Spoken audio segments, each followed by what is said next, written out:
Black cis women are incredibly transphobic. But before we get into why I made that statement that might trigger a lot of you, first, Happy New Year's. This is the first podcast episode of 2024. And I'm about to say something that's pretty crazy that a lot of y'all are not going to believe. Actually, I'm not even going to say that. I'm about to say something crazy though. This year, I will be posting 50 podcast episodes. We are going to do this weekly. They will be available on everywhere that you listen to podcasts. So Apple, Google, Spotify, and YouTube. I'm also hoping to potentially launch a Patreon. I really want to just put out content. And it's been really difficult for me the past year, I would say, because I've just been trying to figure out, honestly, who I am and what this platform is about. But if you don't know what this is, if you're new, welcome to Sydney Safe Space, where we talk about culture, politics, social issues, entertainment, you name it, I talk about it. So let's get into it and what prompted this discussion for me. So if you guys don't know what the spiritual world is, or spiritual word, it's like an Instagram blog site, very similar to the Shade Room, but make it Christian, I guess. And they post some very interesting things. Me personally, I feel like oftentimes the things that they do decide to post are typically ways to like trigger bigotry. And oftentimes these blog sites have, black audiences. So this is what they posted. They said, a new Louisiana law bans transgender people under 18 from receiving health care in the state. Now, of course, this is very broad. It's a very broad way of saying that and kind of leads people to making certain assumptions. But the caption clarifies regarding the use of puberty blockers, hormone drugs, and surgery for minors. So essentially, it's blocking gender-affirming care. And so for those who don't know what gender-affirming care is, it would technically be I looked up some non-surgical examples. So things like laser hair removal, hormone replacement therapy, voice care or speech therapy, or mental health services, anything that would basically support a transgender person's transition into whatever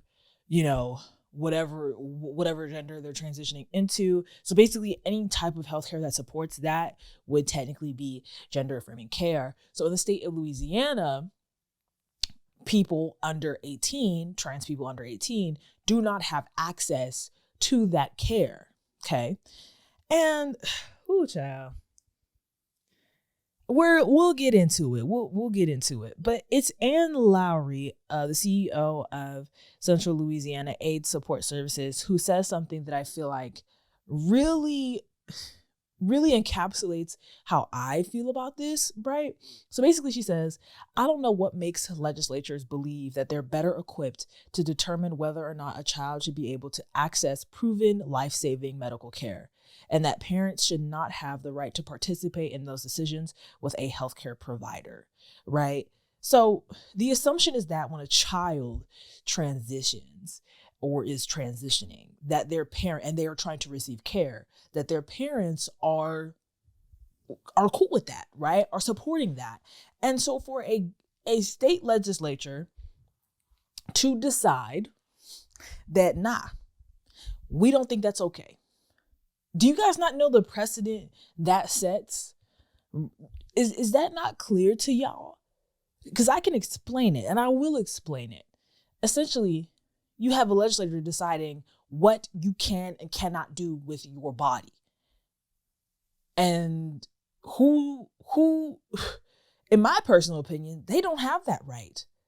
If a child decides, hey, I want to transition, they go to their parents and their parents okay that. What else do you need? What else do you need? And of course, there are situations where parents are not comfortable, and that's an entirely separate conversation, right? Because, I do believe that under the age of 18, Like, parents do need to be comfortable in a way with the decisions that their child is making, and that's going to be based on whatever the parent believes. But then on the flip side, I also understand, that can cause a lot of angst for the child, especially if their parent has like bigoted beliefs when it comes to trans people. So I totally understand that there are two sides to that conversation. But if the parents are on board and the child is on board, what exactly is the problem? And the problem is that y'all hate trans people. The problem is that y'all don't see trans people as human beings. And you also don't see children as human beings either, but we don't have to get into that today. We're not going to get into that today, but that's also what it is. And so when I was looking at this comment section, it was just Black women for the most part. And some of these comments you will see, they had likes, some of the comments had thousands of likes. Right. And it was really disturbing, the things that they had to say. So one woman says, "This is a good thing. Don't make drastic decisions until you're legally an adult. First, if someone's identity, like, you can't dictate someone's identity. You can't dictate when they decide, or maybe, here's how I'll say it. You can't dictate how and when someone believes it is time for them to come into their own, right? Whatever that may look like. You don't get to dictate that for anyone because it's none of your business. You don't get to impose your beliefs onto somebody else. You don't. You don't get to say that, because I feel like this is a drastic decision, this child and this child's parents don't get to have a choice. What? Do you guys not hear what you're saying? It's crazy. This is crazy. And what does anything change if you're legally an adult or not? Is it that all of a sudden you become a human being when you're an adult? Now, when you're an adult, you have choice, but before you don't? What does that say about what we think about children? What does that say? Remember now, children are a marginalized group because y'all be beating them, y'all be abusing kids, and kids can't speak for themselves because they're not legally an adult. And if they have the consent of their parents, that's still not enough? Like, what are we saying about what we think about children? What are we saying when we think about not just kids? What are we saying when we think about children? What are we saying when we think about trans people? And we put those two intersections of marginalized people together. That they're not human beings, that they don't have agency, that they don't have autonomy. That's what we're saying. And that they don't deserve to receive the care that they need to be okay, to feel okay. We get that care, but they don't. Another woman says, "Nothing wrong with waiting until you're grown to make that decision." There are some people, I'm sure, who waited until they were 18 to make this decision. But guess what? They had the choice to wait. This isn't just them waiting. This is them being forced to wait by their state government. And y'all don't see how this is a little bit bizarre. Y'all don't see how that's a little bit strange. That a governing body is telling somebody that they have to wait. Not that they're making the choice to wait, but that they have to wait. Maybe there is some research out there that indicates that it is better for a trans child to wait until they're 18 to make these decisions. Maybe there is research that backs it up. But guess what? It doesn't matter because it should be about choice. It should be about choice. It should be about autonomy. What are we not understanding? Another woman then says, 21. She says 21 would be better, right? So instead of them being 18, wait until 18, they should wait till they're 21. What changes?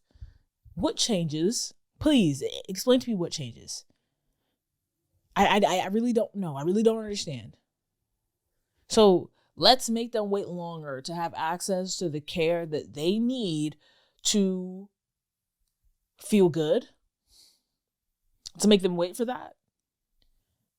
So the people who are getting, should we make the people who are getting BBLs wait until they're 21? The people who are getting veneers done, getting your teeth chopped to the point where they look disgusting and tired and having, fake teeth put on, the fake teeth, the crowns put on top of them. Should we make y'all wait until you're 21?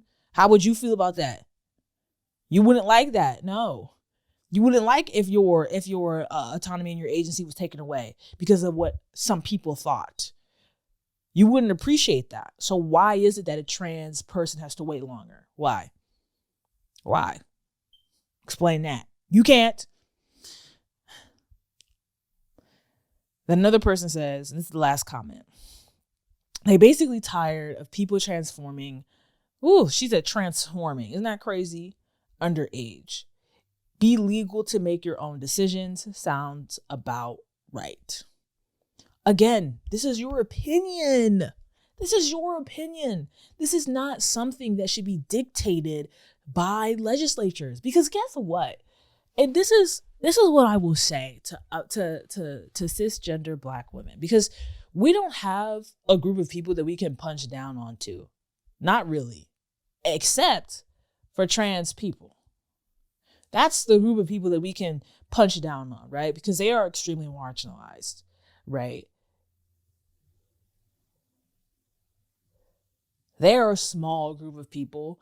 And I guess you could say that because there's not a lot of trans kids out there, that this isn't going to impact that many people, but it's still going to impact people.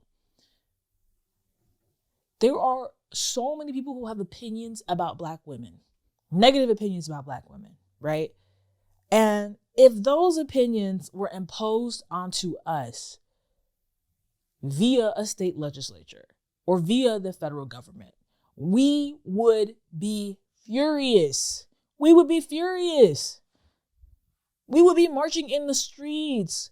We would be like angry.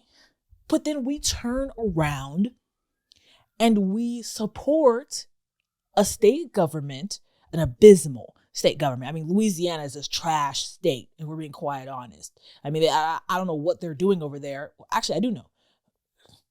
Oppressing people, that's what they're doing. That's neither here nor there. But we will support a state like Louisiana when they further marginalized trans children because of opinions. That's what it is. It's an opinion that is then turned into legislation, and as a result harms people. And we don't care because we're not a part of that group. We're not a part of that demographic. And we decide to take that and punch down. People always ask the question of like, why won't things get better in America? Oh, why won't things get better? You want to know why things won't get better? Because you're so busy aligning yourself with oppressive people when y'all's opinions are the same. That's what it is. You're cool with white supremacy when white supremacy agrees with you.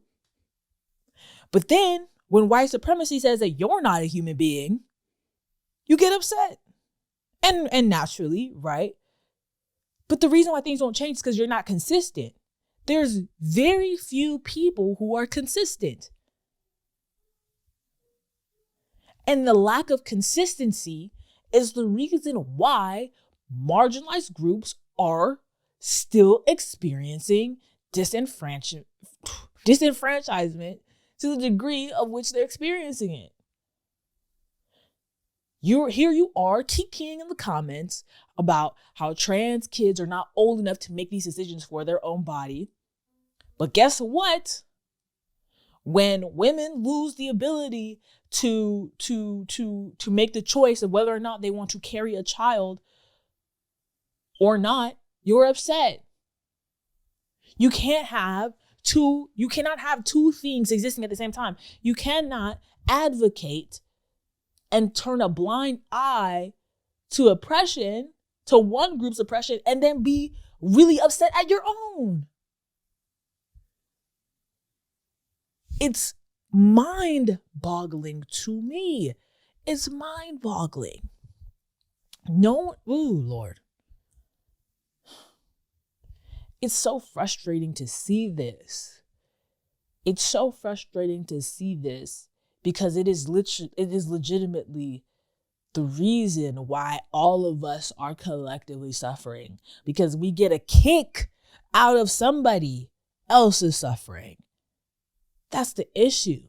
We keep punching down instead of opening up our hand and pulling people up.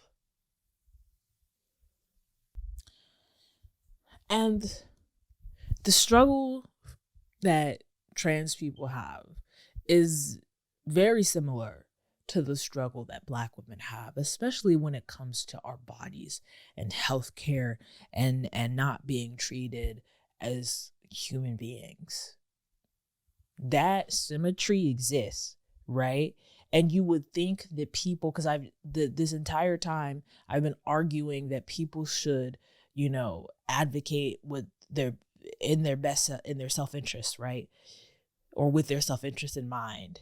But like, what about just advocating for something because it's morally the right thing to do or ethically the right thing to do? And that trans kids not having access to gender-affirming care is a negative thing. It's negative. There is no positive,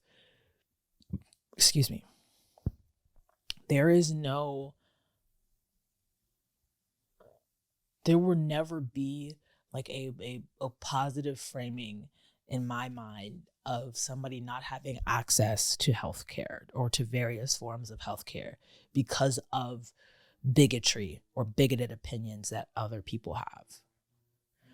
Why can't we advocate for something because it's right? Why can't we take the stance that people have very specific rights? And one of those rights is access to healthcare, regardless of what that healthcare looks like. Why isn't that something that we as cisgendered Black women can agree on? Why is that statement controversial? Why is it controversial? Why does it become a controversy when it's trans children? I just want to know why.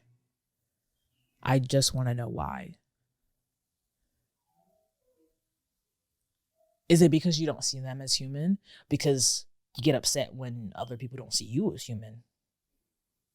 And I think that this is this is a place where cis trans Black. This is a place, I apologize, but this is a place where cis Black women need to have some reflection and introspection, because in doing so, you will realize that all forms of injustice require resistance. Always. But that's all I have for you guys. Once again, Happy New Year's, and please like, subscribe.